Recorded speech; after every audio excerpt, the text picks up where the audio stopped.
భగవంతుని యొక్క కారుణ్యము సముద్రము చేత పోల్చబడింది. ఎందుచేత అలా పోల్చబడాలి అంటే, యథార్థమునకు సముద్రము కూడా ఆయన యొక్క కారుణ్యముతో పోల్చడానికి సరి అయిన ఉపమానము కాకపోయినప్పటికీ అంతకన్నా మరొకటి లేదు కనుక ఎప్పుడెప్పుడు భగవంతుని యొక్క అనుగ్రహము గురించి, కారుణ్యము గురించి, దయ గురించి, వాత్సల్యము గురించి మాట్లాడినా అప్పుడప్పుడు సముద్రముతో పోలుస్తారు. అది శివస్వరూపముగానే ఉండక్కర్లేదు. భగవంతుడన్నవాడు ఒక్కడే భగవంతుడు. అది ఒక్కొక్క నాడు రామచంద్ర ప్రభువుగా నడుస్తుంది, అది ఒకనాడు కృష్ణ భగవానుడిగా నడుస్తుంది, అది ఒకనాడు శివుడిగా నడుస్తుంది. అందుకే శివుడి గురించి చెప్పాలంటే కృష్ణుడు చెప్తాడు, కృష్ణుడి గురించి చెప్పాలంటే శివుడు చెప్తాడు.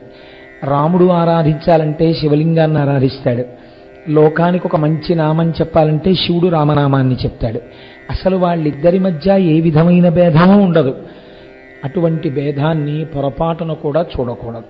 ఎందుకనంటే మన ప్రయత్నమంతా దీని కొరకు, మన సాధనంతా దీని కొరకు. అంటే శివస్య హృదయం విష్ణుర్విష్ణోశ్చ హృదయం శివ. శివుని యొక్క హృదయము విష్ణువు, విష్ణువు యొక్క హృదయము శివుడు. కాబట్టి శివకేశవులన్న రెండు పదార్థములుగా కనపడుతున్నవి ఒక్కటే అని జ్ఞానము చేత బాగా తరచి తెలుసుకుని ఆ వచ్చినటువంటి నవనీతము, ఆ జ్ఞానము ఈశ్వరుడే వచ్చి స్వీకరించి మన్ని కృతార్థుణ్ణి చేస్తాడు. కనుక భగవంతుడి యొక్క కరుణ గురించి చెప్తే సముద్రాన్ని ఉపమానంగా చెప్తారు. అందుకే చూడండి, దాశరథీ శతకం అంతా కూడా రాముడి యొక్క కారుణ్యాన్ని చెప్పవలసి వస్తే, రామచంద్రమూర్తి నీ యొక్క కారుణ్యము సముద్రముతో సమానమైనది అని ఆయన రామదాసు గారు కీర్తిస్తూ ఉంటారు. సముద్రము యొక్క లోతు తెలుసుకునేటటువంటి ప్రయత్నం చేసింది అనుకోండి, ఒక ఉప్పు చిలక, ఒక పంచదార చిలక, అది లోతు తెలుసుకోలేదు. తెలుసుకోకముందే ఆ ఉప్పు చిలక, పంచదార చిలక కూడా సముద్రములో అంతర్భాగముగా కరిగిపోతుంది. భగవంతుని యొక్క కారుణ్యముతో కూడిన లీలలు దేని కొరకు వింటారంటే, మీరు విన్నప్పుడు మీ మనస్సు హత్తుకుంటుంది. అలా అని అబద్ధాలు తీసుకొచ్చి చెప్పకూడదు. ఉన్నది ఉన్నట్టే చెప్పాలి, అది జరిగిన కథ అయి ఉండాలి. అప్పుడు మీరు ఆ విశేషాన్ని వింటే, ఆయన యొక్క అంతులేని దయను వింటే, దశరథి కరుణాపయోనిధి అన్నట్టే భగవంతుడు కరుణాపయోనిధి. అది విన్నప్పుడు మీ మనస్సు పట్టుకుంటుంది. మనస్సుకున్నటువంటి గొప్ప బలమదే, గొప్ప బలహీనత అదే. ఈశ్వరుణ్ణి పట్టుకుందనుకోండి మనస్సు, అది తెలిసో తెలియకో దాని అలవాటు ఏమిటవుతుందంటే తెలియకుండానే వెళ్ళిపోయి మళ్ళీ భగవంతుడి దగ్గరికి చేరిపోతుంది. మీరు చూడండి, ఇది మీకు పశువుల యందు కనపడుతుంది. చాలా కాలం ఒక ఆవుని ఒకరు పోషించి ఆ ఆవుని వేరొకరికి దానం చేసేసారనుకోండి, గొల్లవారు వచ్చి ఆ ఆవుని మేతకి తీసుకెడితే కొనుక్కున్న వాళ్ళ ఇంటికి ఆవు వెళ్ళదు. జాగ్రత్తగా చూడకపోతే ఆవు ఏం చేస్తుందంటే తిన్నగా వచ్చేసి సాయంకాలం అయ్యేటప్పటికీ కట్టుకొయ్య దగ్గరికి వచ్చి నించుంటుంది. నన్ను కట్టేసేయి అని నించుంటుంది. అదేమిటి, కట్టేస్తే దానికి బాధ కదా అంటే, కట్టుకొయ్య దగ్గరికి వచ్చి నా మెడలో బంధనము వెయ్యి అని నిలబడుతుంది. ఎందుకు నిలబడుతుంది అంటే దానికి అలా అలవాటైపోయింది. ఇంకా ఒక పశువు అలా ప్రవర్తిస్తుంది. ఒక కుక్క చూడండి, ఒక వీధి కుక్కని మీరు రోజు 1 గంట అయ్యేటప్పటికి ఇంత అన్నం పెట్టడం దానికి అలవాటు చేశారనుకోండి, 1 గంట అయ్యేటప్పటికి ఎక్కడున్నా సరే పరిగెత్తుకుంటూ వచ్చి తోక ఊపుతూ నించుంటుంది. ఇంత అన్నం తింటుంది. వాటికి కూడా కాలము, రోజు, మనుష్యులు, అనుబంధములు తెలుసండి వాటికి. అలా మీరు భగవంతుని యొక్క కారుణ్యమును తెలుసుకుంటే, ఆ తెలుసుకోవడం వల్ల కలిగేటటువంటి ఆనందము చేత మనస్సు పరిపరి విధముల దాని దగ్గరికి వెళుతుంది. వెళ్ళి దాన్ని ముట్టుకుంటుంది. ముట్టుకునేటప్పుడు మీకు తెలియకుండా ఒక రకమైనటువంటి ఆనందము కలుగుతుంది. అన్నిటిని మించి మీకు రక్షణ హేతువు ప్రసరణం జరుగుతుంది. ఒక్కొక్క లీల ఉందనుకోండి, అన్ని లీలలకి ఒకటే ప్రయోజనం ఉండదు. నిన్నటి రోజున మీరు గంగావతరణం విన్నారు. గంగావతరణం పైకి లీల చాలా గొప్పది, జరిగినదే యథార్థంగా. కానీ మీరు కొంచెం తాత్వికంగా ఆలోచించండి. అప్పుడెప్పుడో గంగ పడినప్పుడు భగవానుడు అక్కడ నిలబడ్డాడు. కానీ ఇప్పటికీ మనం ఏమని పిలుస్తామని, తడిగా ఉన్నటువంటి జటాజూటమున్నవాడు అని పిలుస్తూ ఉంటాం శంకరుణ్ణి. ఎందుకుంటుంది తడిగా అంటే దాని వెనకాతల రహస్యం వేరు.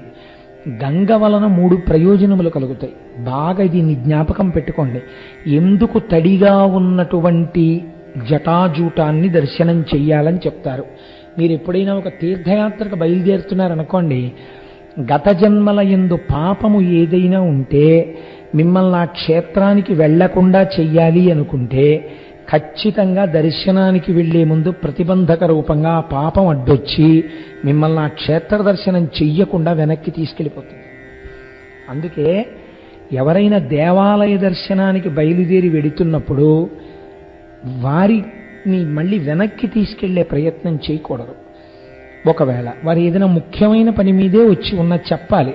నేను ఇప్పుడు వెనక్కి వెడితే ఇది మీరు పాప రూపంలో నిలబడిన వారు అవుతారు, ప్రతిబంధక రూపం అవుతారు. అందుకని నేను వెనక్కి వెళ్ళను, ఇక్కడ మాట్లాడదామని మాట్లాడి పంపించాలి. తప్పించి దేవాలయానికి బయలుదేరేటప్పుడు ఎవరైనా వస్తే వెనక్కి వెళ్ళిపోకూడదు. లేదా అయ్యా మీరు వెళ్ళి రండి, ఏమీ ఇప్పుడు తొందర లేదని చెప్పాలి. దేవాలయాలకి తీర్థయాత్రకి వెళ్లే ముందు శాస్త్రం ఏం చెప్పిందంటే కపర్దీ అని 3 మాటలు అన్నది. విశాలమైన జటాజూటంతో కూడుకున్న శంకరుడి యొక్క జటాజూటాన్ని దర్శనం చేసి 3 మార్లు కపర్దీ కపర్దీ కపర్దీ అని క్షేత్రాలకు బయలుదేరితే మీకు ఆ పాపములు తడితో ఉన్నటువంటి ఆ గంగతో కూడిన ఆ జటాజూట దర్శనము చేత, దాన్ని తలంచడము చేత పాపరాశి ధ్వంసం అవుతుంది. అటువంటిది గంగావతరణం ఏమింటే ఖచ్చితంగా పాపాలు పోతాయి.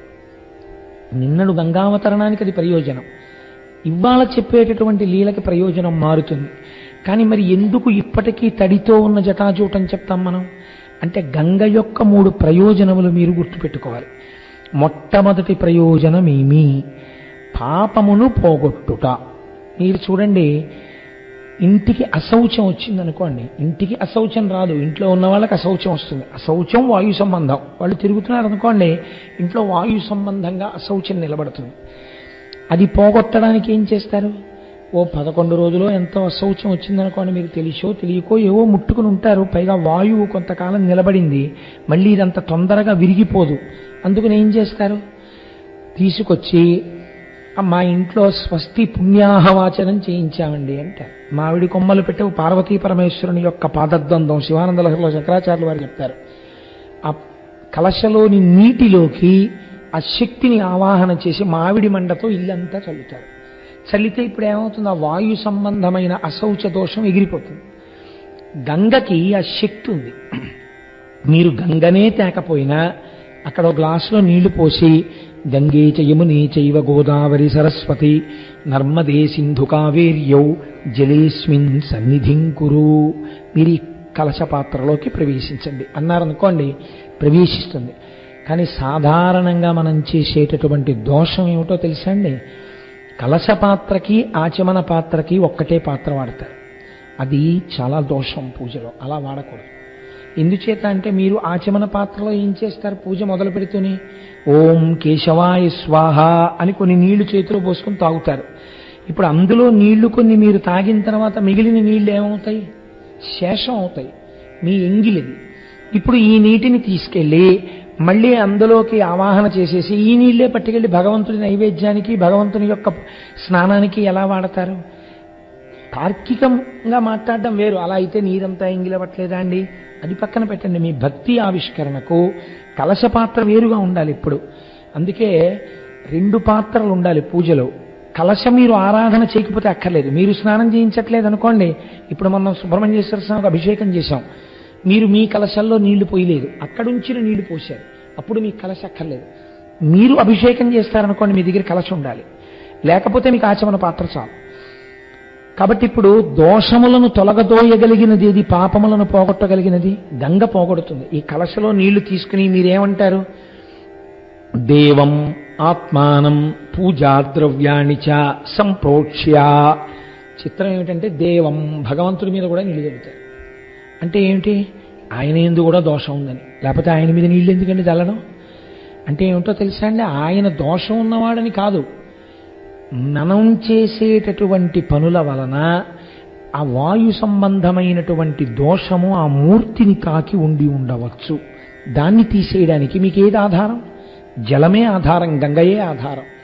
కనుక మీకు మొదటి ప్రయోజనం పాపమును పోగొట్టుట, అది గంగ వల్ల జరుగుతుంది. రెండవ ప్రయోజనం పంట పండుట. నీరు లేదనుకోండి, మీరు ఎన్ని విత్తనాలు వేయండి, ఎంత పొలం దున్నండి, ఏం చెయ్యండి, ఎక్కడ పండుతుంది? పండదు. పండాలంటే గంగ ఉండాలి, గంగయే పంట. కాబట్టి ఇప్పుడు పండడం అంటే ఏమిటి? ఆధ్యాత్మిక జీవనంలో పండడం అంటే ఏమిటో తెలుసా అండి? బాగా జ్ఞానమును పొందుట. జ్ఞానమును పొందడానికి ఏది ఆధారం? భక్తితో కూడిన కర్మ ఆధారం. మీరు పరమభక్తితో కర్మాచరణం చేస్తుండగా ఎప్పుడో ఈశ్వరానుగ్రహంగా జ్ఞానం కలుగుతుంది.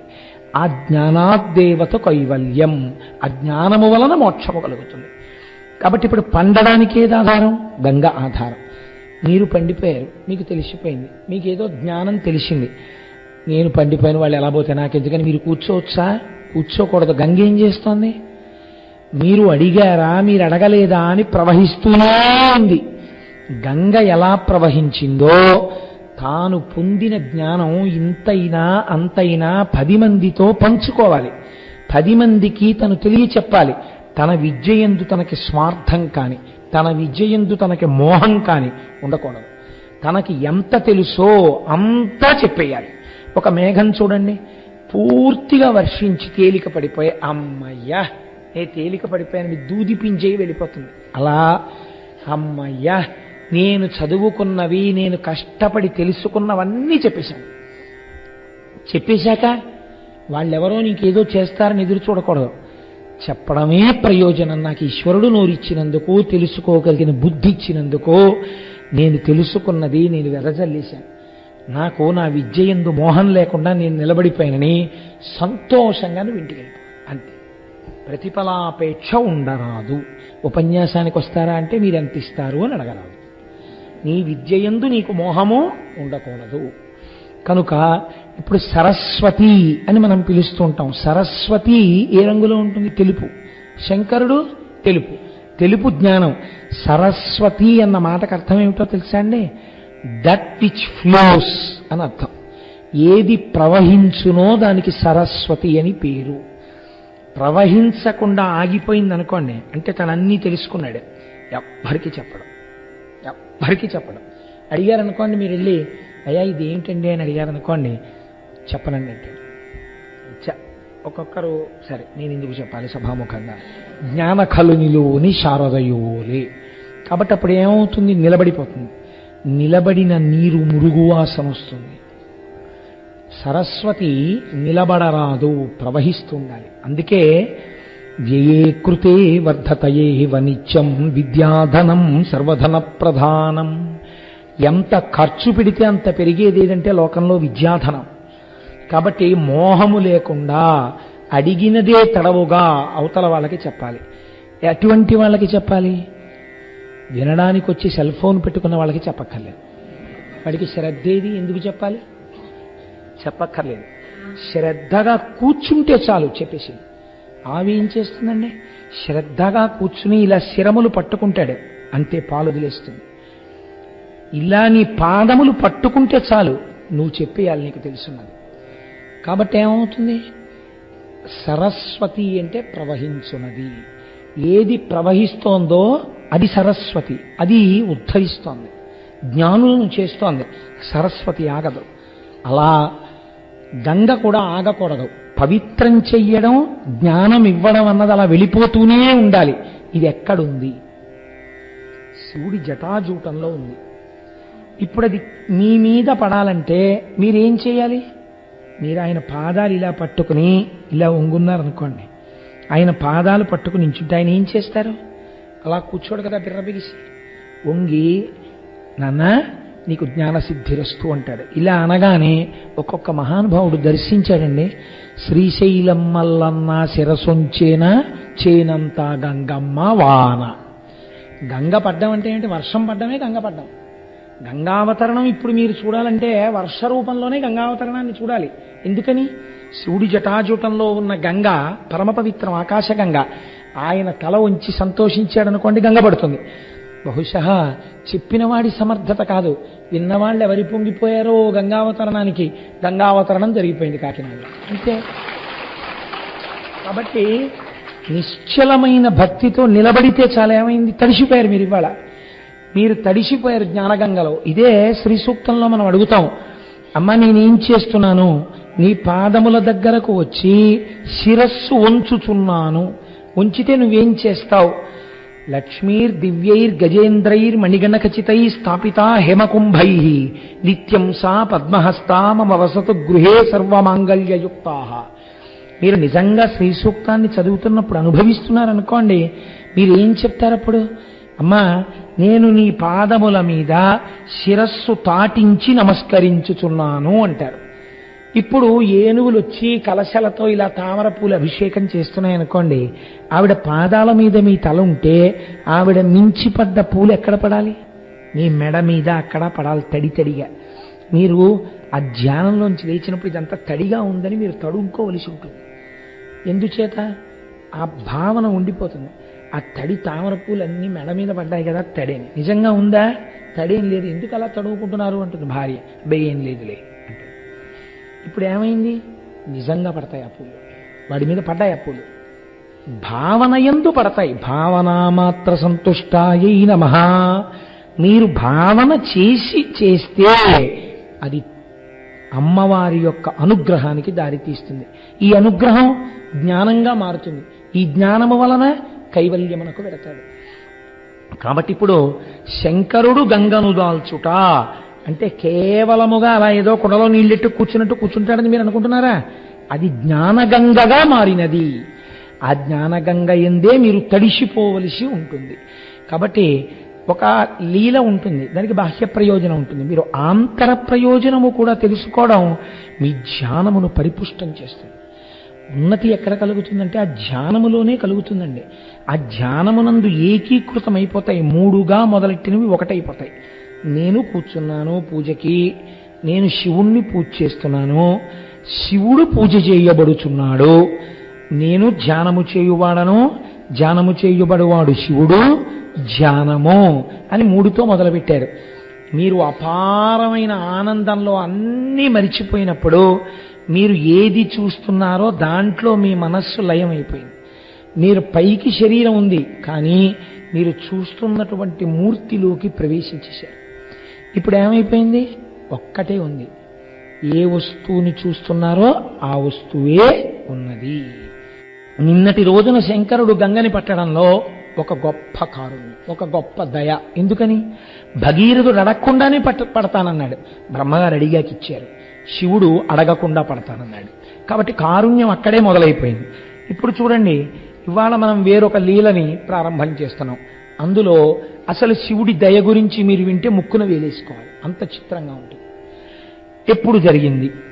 పాండవులు అరణ్యవాసం చేస్తున్నారు. దేనికి అరణ్యవాసం చేశారు?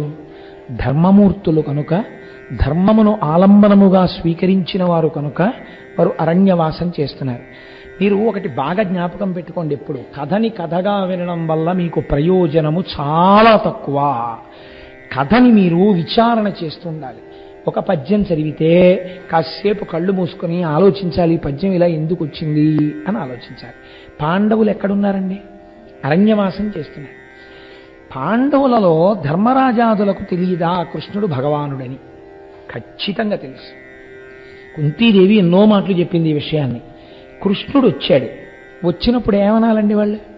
ఎందుకు నువ్వు మాకు ఇలా వస్తూ ఉండడం అడిగిన అన్నం నేను వెళ్ళడానికే? ఏమయ్యా నువ్వు తలుచుకుంటే మాకు మళ్ళీ రాజ్యం ఇవ్వలేవా?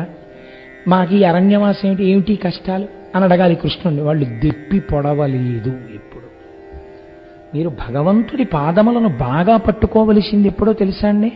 కష్టంలో ఉన్నప్పుడే ఎక్కువ పట్టుకోవాలి. నింద చెయ్యకూడదు. ఈశ్వరుణ్ణి ఉద్ధరించే మార్గం చెప్పమని ఈశ్వరుణ్ణే అడగాలి మీరు. ఏ వస్తువు మీకు నమ్మకం ఉందని ఏమిటి గుర్తు? ఈయన దగ్గరికి వెడితే పని అవుతుంది అని మీకు నమ్మకం ఉంది అని గుర్తేమిటి? మీరు ఆయన దగ్గరికి వెళ్ళి అడుగుతారు కదండి. మీకు భగవంతుడి మీద కూడా విశ్వాసం ఉంది, ఏమిటి గుర్తు? భగవంతుడిని అడగాలి చేసి పెట్టమని.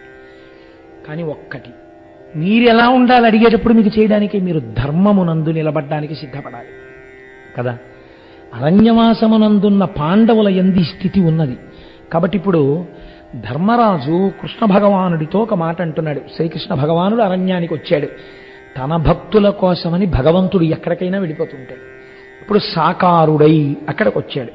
ఆయన అన్నాడు, ధర్మరాజు, మరియును రాజసూయమున మారుతి తోడను క్రీడితోడను పరిభవముందినట్టి జనపాలురు మత్సరముంది యుద్ధతిన్ కురుపతి చేరి మీరిమము కూల్చదలంచుచునున్నవారు దుర్భరమగు వీరినందర దురంబున నోర్వగ పద్మలోచన అన్నాడు.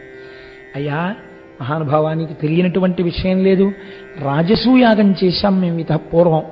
ఆ రాజసూయాగం చేసినప్పుడు మారుతి అంటే ఇక్కడ హనుమకారు, వాయుపుత్రుడు భీమసేనుడు. భీమసేనుడు అర్జునుడు కలిసి తమ బాహుబలంతో ఎందరో రాజుల్ని రాజాధిరాజుల్ని ఓడించి అంతమంది ఓడిపోయి ఎదురు తిరిగేవాడు లేడన్న స్థితి వస్తే తప్ప రాజసూయాగం చేయరు.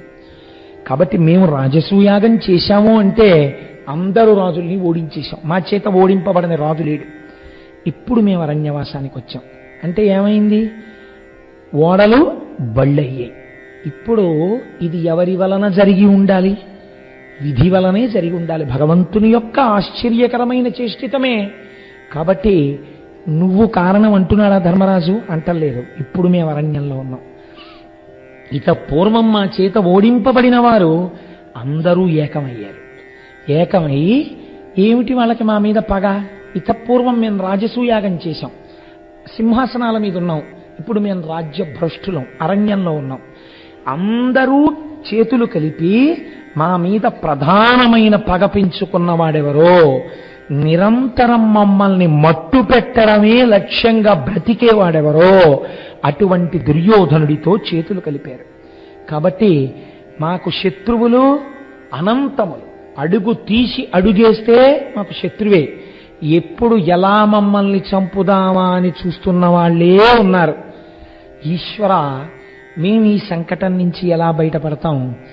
మాకు ధైర్యం ఎలా కలుగుతుంది? రేపొద్దున్న అజ్ఞాతవాసం పూర్తయి బయటికి వస్తే మేము వీళ్లతో యుద్ధం చెయ్యాలి కదా. ధర్మరాజు ఎంత దూరదృష్టితో అడుగుతున్నాడో చూడండి. అజ్ఞాతవాసం పూర్తయి నేనే ధర్మరాజుని అని చెప్పే లోపలే కనిపెట్టే వాళ్ళు కోట్ల మంది తిరుగుతున్నారు.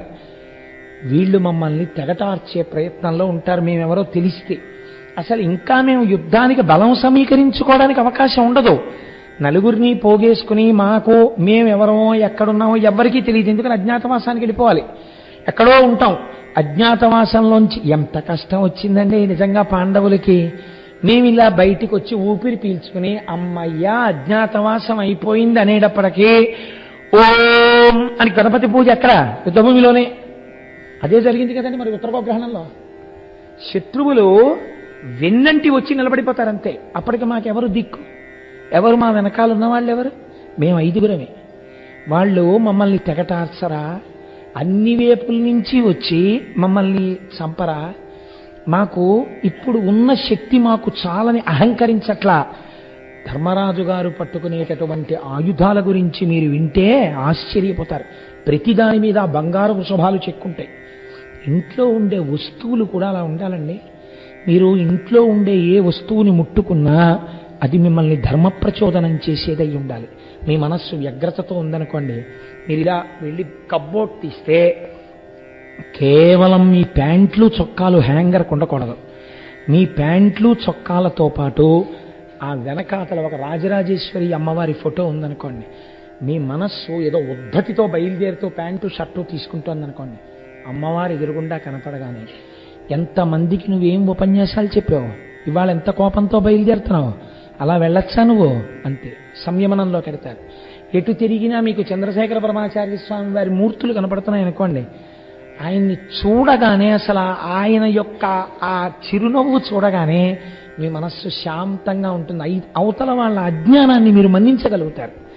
ఈ స్థితి రావడానికి వస్తువులు కూడా అలా ఉండాలి. అందుకే ధర్మరాజు గారి వాడేటటువంటి ఆయుధాలన్నింటి మీద బంగారు వృషభములను చెక్కించుకున్నారు. ఎందుకో తెలుసా అండి? బంగారు వృషభములు, వృషభము పరమశివుడు అధిరోహిస్తాడు. వృషభము ధర్మమునకు సంకేతము. నేను ఆయుధం పట్టినా ధర్మానికే పట్టాలి, నేను బాణం వదిలితే ధర్మానికే వదలాలి. నేను ఇలా పట్టుకుంటే వృషభాలు కనపడుతుండాలి. కాబట్టి నిష్కారణ బాణ ప్రయోగం జరగకూడదు. అందుకని దాని మీద కూడా వృషభాలు. మీకు ఏది వచ్చినా మీకు ఈ ధర్మం నేర్పిందండి లోకంలో. మన పౌరాణిక వాంగ్మయం లాంటి వాంగ్మయం ఎక్కడుందండి ప్రపంచంలో? మీరు విచారణ చేసి చదవండి. అసలు నేను ఇటువంటి ధర్మంలో పుట్టినందుకు ఈశ్వర కృతజ్ఞుడను, ఎన్ని జన్మలెత్తినా నన్ను ఈ ధర్మంలో పుట్టించని అడుగుతారు మీరు. కాబట్టి ఇప్పుడు ఆయన ఎంత గొప్పగా అడిగాడో చూడండి. ఆయనకి గాంధీవం ఉంది. ఎవరికి? అర్జునుడికి. దాని నిండా పద్మాలు ఉంటాయి, బంగారు పద్మాలు. బంగారు పద్మాలు ఎందుకో తెలుసా అండి? పద్మంలోంచి లక్ష్మీదేవి ఆవిర్భావం. లక్ష్మి అంటే జయం. అది పట్టుకున్నానంటే జయమే, తెగటా చేయాలి. ఆ ఉత్సాహానికి ఆయన అలా పట్టుకుంటాడు. వాళ్ళ ఆయుధాల గురించి ప్రత్యేకం పాండవులు ఆయుధములు అని మీరు ఒక ఉపన్యాసం విన్నారనుకోండి, తెల్లబోతారు. అలా ఉంటాయి. సరే, ఇప్పుడు మనకు అదంతా ఎందుకు కానండి. ఇన్ని ఉన్నా మిడిసిపడలేదు ధర్మరాజు గారు. కృష్ణుణ్ణి చూసి అంటున్నాడు, మాకు రక్షణ దేని వలన ప్రసరిస్తుందో, ఇన్ని కోట్ల శత్రువుల్ని మేము ఎలా ఎదుర్కోగలమో మార్గం చెప్పవయ్యా అన్నాడు. ఇది పెద్దలు కనపడినప్పుడు మీరు అడగవలసిన మాట. ఇప్పుడు చూడండి కృష్ణుడు ఎంత అందంగా మాట్లాడుతున్నాడు. ఎక్కడున్నాయండి శివకేశవ వేదాలు? కృష్ణుడు అంటున్నాడు, అనినా వనజాక్షుడారసి అనియను ధర్మజునితోడా అనఘ చరిత్ర మునివరుడు ఉపమన్యుని శాసనమునచే శివుని కొలిచి శక్తులు కొంటిన్. నాకు ఉపమన్యు మహర్షి ఉపదేశం చేశారు. నేను పరమశివుణ్ణి ఆరాధన చేసి ఎన్నో శక్తులు పొందాను. కృష్ణ భగవానుడు చెప్తున్నాడు ధర్మరాజు గారితోటి అని. అభవుడు సంశ్రితార్తిహరుడు అద్భుత శౌర్య ధురంధరుండు, అద్భుత శౌర్య ధురంధరున్ అసద్విభవహరుండు, నీరికను విశ్వవిమోహన ధీరుడైన అవ్విభుని భజించి చేకొనుడు వెగ్గలమొప్ప సమస్త సంపదల్ రభసములేని మార్గమిది రాజలలామా తలంచి చూడుమా. ఎందుకయ్యా బెంగపెట్టుకుంటావు?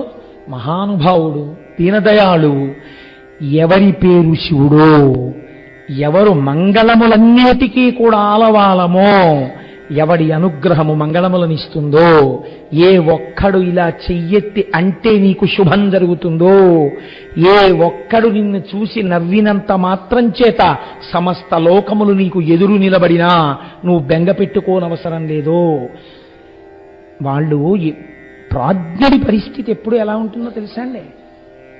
శత్రుబలాన్ని అంటే క్షాత్రమునందు శత్రువు ఎంతటి వాడంటే అనకూడదు. ఎంతండి వాడెంతండి అనడు క్షత్రియుడు. చిన్న శత్రువు అయినా సరే బాగా వాడి బలాన్ని ఎక్కువ చూడాలి. మీకు అందుకే లోకంలో సింహావలోకనము అన్న మాట వచ్చింది. సింహం మృగరాజు, అది కానీ గర్జించింది అనుకోండి మిగిలిన జంతువులు పారిపోతాయి. అలాంటి సింహం అరణ్యంలో నడిచి వెళ్ళేటప్పుడు దాని వెంట్రుకల్లోంచి వాసన ఎంత దూరం వస్తుందో అంత దూరం జంతువులు ఉండవు. అలాంటి సింహం ఒక 50 అడుగులు నడిచి ఆగి వెనక్కి తిరిగి ఒకసారి చుట్టూ చూస్తుంది. ఎందుకు చూడడం అంటే, నేను ఇంత మృగరాజుని కదా, నా దగ్గరికి ఎవరొస్తారని ధిక్కార ధోరణితో ఉండదు, వెనక్కి తిరిగి చూస్తూనే ఉంటుంది. నీవు 4 సభలలో పూజనీయుడు అనిపించుకుంటే ఇంకా నా అంతటి వాడెక్కడున్నాడని నువ్వు భగవదారాధనం మానేసి, ధ్యానం మానేసి, ఓ 4 మంచి పుస్తకాలు చదవడం మానేసి నువ్వు ఉంటే నువ్వు సింహావలోకనము చేసిన వాడవు కాదు, నక్కవైపోతావు. కాబట్టి ఏం చెయ్యాలి అంటే సింహాన్ని దృష్టిలో పెట్టుకోవాలి. పెట్టుకుని ఎప్పుడు శంకరాచార్యులు వారు అందుకే చెప్తారు, అంతటి మహానుభావుడు, పిబేయం విద్యార్థి తవ చరణ నిర్ణేజన జలం అనాలి. అమ్మా నీ కాళ్ళు కడిగిన నీళ్ళు ఎప్పుడు తాగుతానోనమ్మా, ఎప్పుడు తాగుతానోనమ్మా అంటూనే ఉండాలి ఎప్పుడు. ఇది వెనక్కి తిరిగి చూడాలి. అందుకని ధర్మరాజు గారు ప్రాజ్ఞుడు. మాకిన్నున్నాయంటలేదు, శత్రుబలాన్ని ఎక్కువ చేసి చెప్తున్నాడు. నిజంగా శత్రుబలం అంత గొప్పదా? పాండవుల ముందు నిలబడగలిగిన బలమేనా? మీరు తక్కువని అనుకోక్కర్లేదండి. కురుబలం గురించి నిజంగా మీరు చూస్తే అసలు ఒక్కొక్కడు ఎటువంటి వాడో తెలుసా అండి? యుద్ధం అక్కర్లేదు, మీరు ఏమి యుద్ధం చేయక్కర్లేదండి వాళ్ళతో. మీరు యుద్ధం ఏమీ చేయకుండా అలా పక్క నుంచి వెళ్ళిపోయారనుకోండి, ఒక్క శాపం ఇచ్చేస్తాడు. అటువంటి వాళ్ళు ఉన్నారు అందులో. ఎటువంటి వాళ్ళు? నాకు ప్రాణప్రదమైనటువంటి పద్యాలు అవన్నీ ఎప్పుడైనా విరాట పర్వం మళ్ళీ అయ్యప్ప స్వామి గుళ్ళో చెప్తే ఆ పద్యాలు విందురు కానీ, చిక్కనగారి పద్యాలు. అందులో ఆయన అంటాడు, యుద్ధం చేయడానికి వెళ్ళాడు అర్జునుడు. వెళ్ళి నిలబడితే ఎదురుగుండా కురుసైన్యం అంతా నిలబడింది. ఉత్తర కుమారుడికి చూపించి ఒక్కొక్కళ్ళని పరిచయం చేస్తున్నాడు. పరిచయం చేసేటప్పుడు మీరు చూడండి, కడుపులో అగ్నిహోత్రం ఉంది అర్జునుడికి. అయినా మాట తోలడం, ఎవ్వరినీ తక్కువ చేసి మాట్లాడడం. ఎదురుగుండా ఉన్నది రిపు సైన్యం, శత్రు సైన్యం.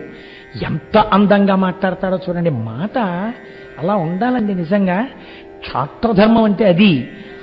కాంచనమయ వేదికా కనత్కేతనోజ్వల విభ్రమము వాడు కలశజుండు. ఈ పద్యం మీరు ఆంధ్రదేశంలో చాలా ప్రచారంలోకి వచ్చింది.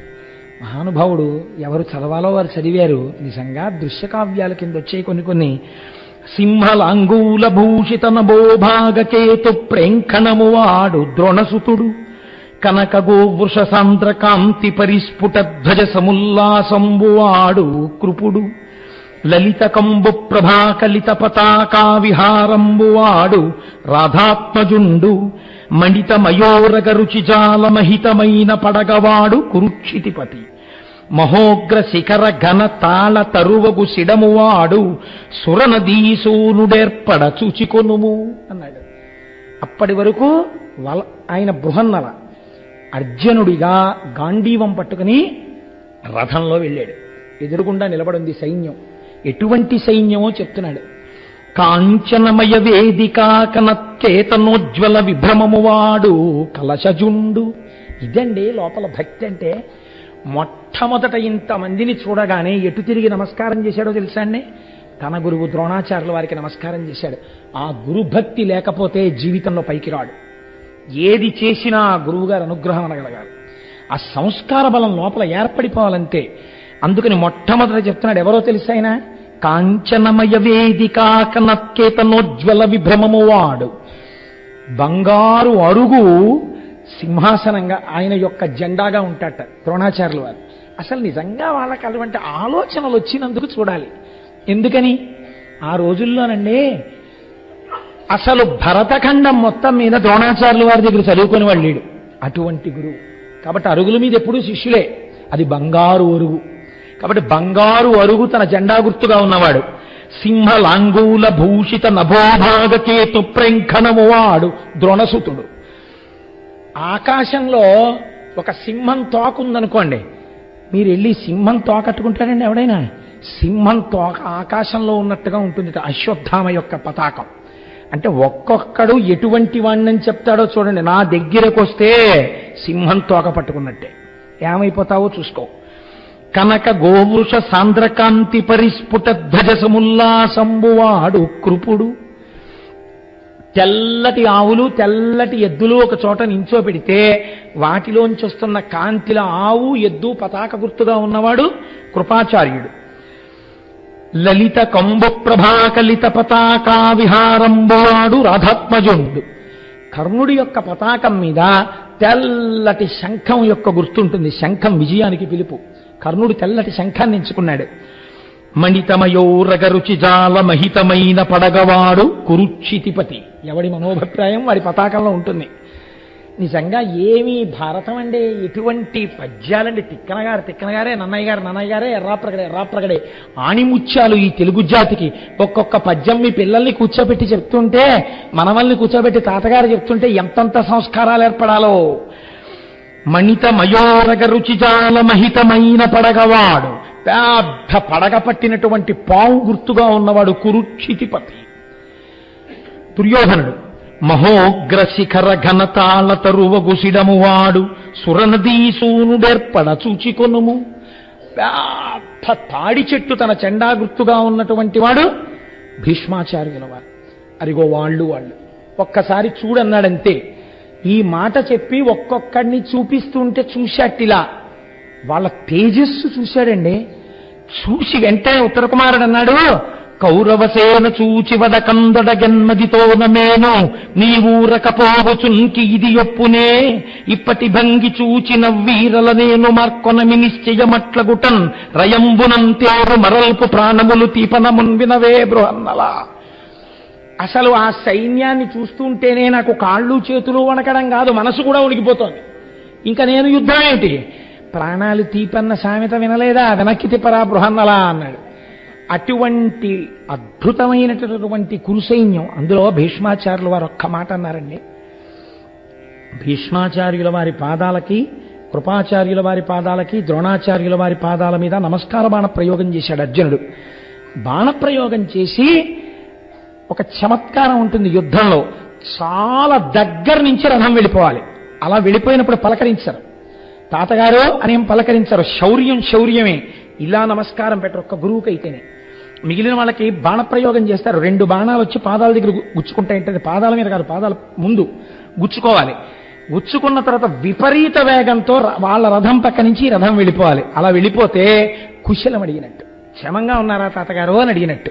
అది క్షాత్రధర్మం, అలా వెళ్ళగలగాలి. అలా వెళ్ళాడు అర్జునుడు ఇన్ని రథాల మధ్యలోంచి. వెళితే భీష్ముడు చూసి నవ్వి అన్నాడు, వీడిలా వెళ్ళుండపోతే శపించేద్దునన్నాడు. పొంగిపోయాడంతే. ఎంత మర్యాదలండి, అంతటి సైన్యం అండి కురుసైన్యం అంటే. నేను మీకు ఎందుకు ఉదహరించానంటే ఈ విషయాన్ని కేవలం ఏదో ఒక కథ కింద చెప్పుకుని వెళ్ళిపోవడం కాదు. మీరు నిజంగా కురుసైన్యం ఎంతటి బలోపేతమైందో మీరు ఆలోచించండి. ఏతటి సైన్యాన్ని ఎదుర్కోవాలి రేపు పొద్దున్న. కాబట్టి మాకెవరయ్యా దిక్కు అని అడిగితే మహానుభావుడు ఆయన అన్నాడు, మంగళప్రదుడయా శంకరుడు, వెళ్ళి పరమశివుడి గురించి మీరు తపస్సు చెయ్యండి. చేస్తే ఆ శంకరుడు కాని కృపాళువై మిమ్మల్ని అనుగ్రహించాడా, ఎంతమంది అటుపక్కన నించోనివ్వండి మీకు అనవసరం, శంకరుడు ఒక్కసారి మిమ్మల్ని చూసి విజయీభవ అన్నాడా, ఇక ఎదురు లేదు, మీరు గెలిచేస్తారు.